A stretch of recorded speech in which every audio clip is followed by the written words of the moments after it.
Welcome back to the next installment of Megaman 2, the third Wily Stage. This music sounds ominously familiar.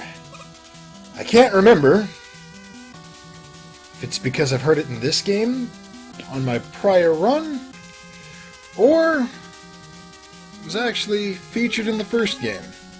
No! I did it again! I did it again, guys! I'm so sorry. Oh, heavens. I need to keep my hands away from that cooler of energy cans. Oh, that could have been bad. That could have been real bad.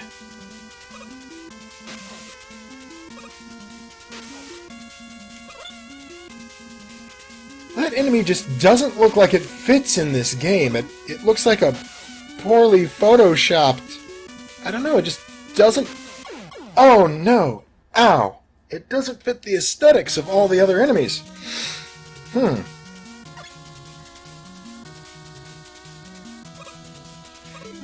tempted, and I hope I don't pay for this horribly.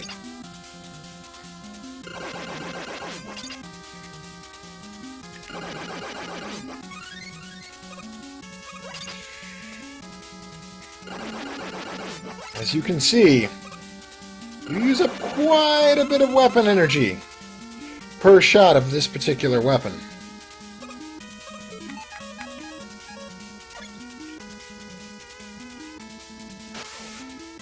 I believe from max you only get 7 shots.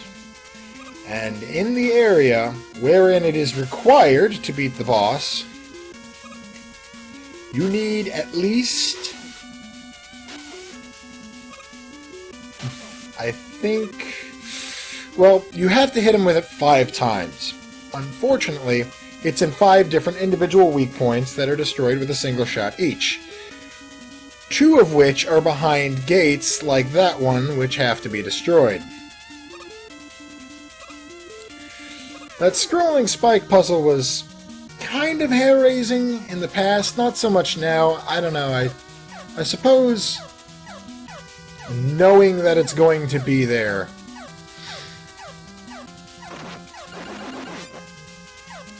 The spike pattern that you have to avoid isn't that bad. Alright, let's see what we have going on here first. Oh god, the Guts Dozer!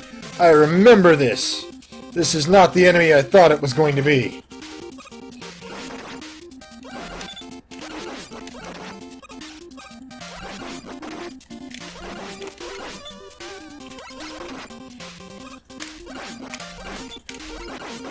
The death of 1,000,000 Mets.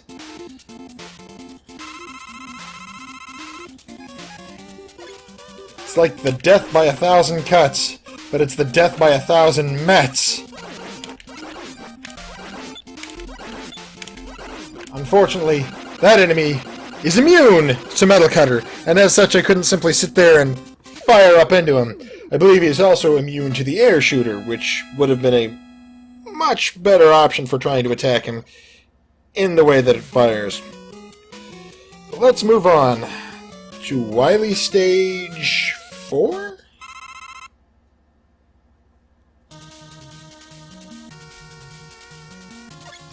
Same music as before, ominous as it is. Ah, yes. Yes, this is the stage of which I spoke. I remember it. It is quite terrible. There are false floors which you can fall through, one of which will lead to an instant death by spikes.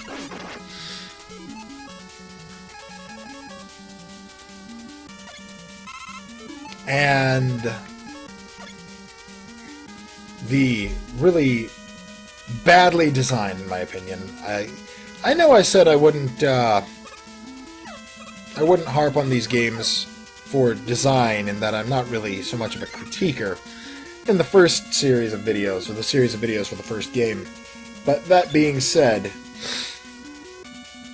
I really find putting the player in an area where they are doomed to fail,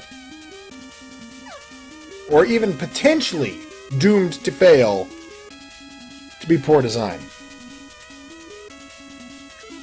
I'm going to go ahead and use Bubble Lead to find the holes here.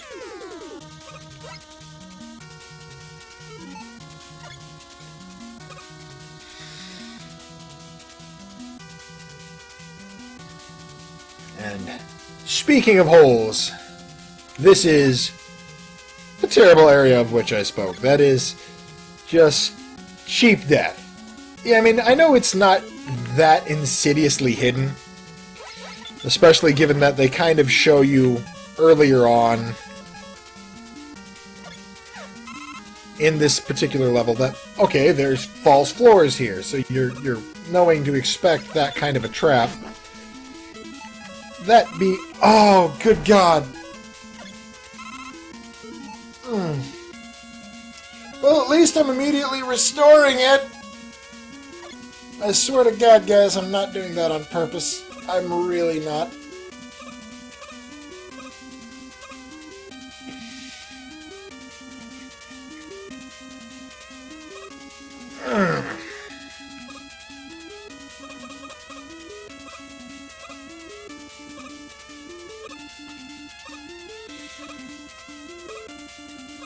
Why? Why does God hate me?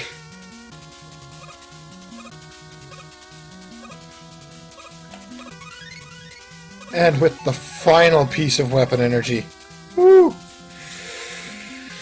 Alright.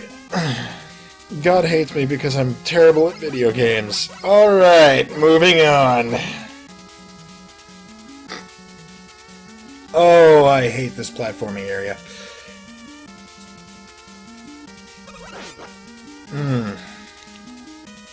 While it doesn't have the breaks in the track that the first game had, I find these particular few screens to be a bit more grueling, a bit more dangerous of a challenge.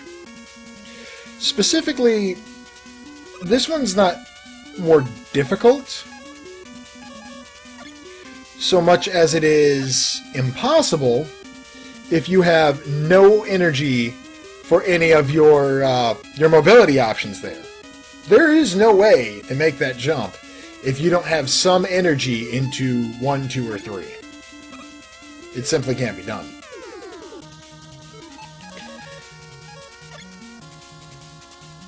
And given the precarious nature of these particular map tiles, farming for said weapon energy is not only arduous and boring, but dangerous as hell as well.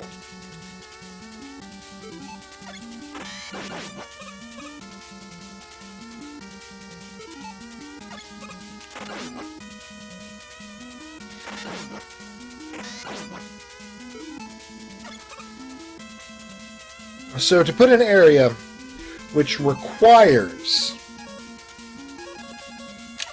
energy for these particular weapons in there, I find to be a bit of a dick move. But as I'm sure you all understand by this point, that seems to be the recurring theme of these levels.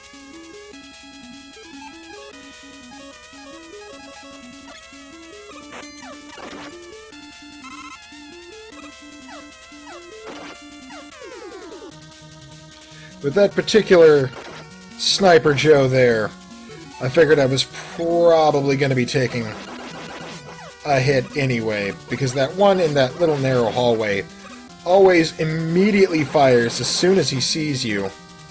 And so, avoiding damage from him is virtually impossible.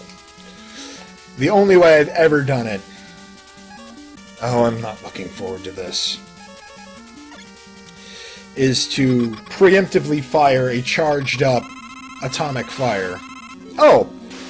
Yeah, mobility options extremely... I do apologize for the bizarre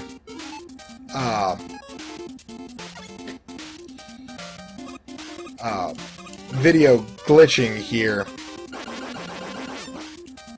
Unfortunately, it's something I don't really think I have much ability to... I'm gonna have to break that one, aren't I?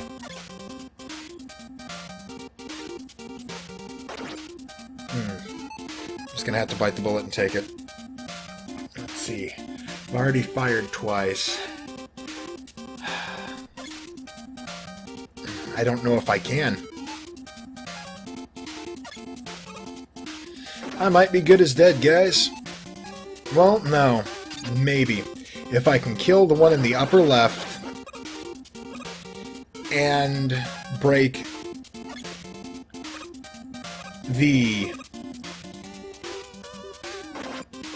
the gate near him at the same time with the same one, then I may be able to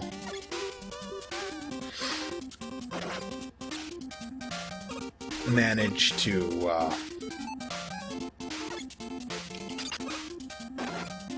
salvage this.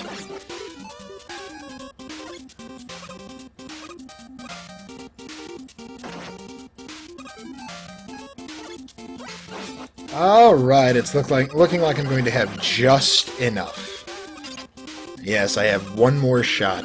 And just to show you, your Mega Buster, useless. Atomic Fire, useless. Air Shooter, useless. Leaf Shield, don't even think about it. Bubblehead, no dice. Quick Boomerang, a quick way to lose. Flash Stopper, I'm not even going to do. Metal Blade, nope. One of the only things in the game it can't damage. Crash Bomber is the only way to take that out. Terrible design, the boss. At least it wasn't so poorly designed that if you screwed up here, you were just dead. I will give them that. I take it all back. Everything I said in the first game. But at the very least, between levels, my health is refilled, so what I lost there showing you guys the validity of my statement of that boss is restored. Onward to the boss gauntlet. Now, each one of these bosses will restore a large health. So, having their weaknesses, you can actually come out of this in the positive. But we're going to go ahead and save that for the next video, as we're already about at the 13-minute mark. I'll see you guys in the boss gauntlet on the other side.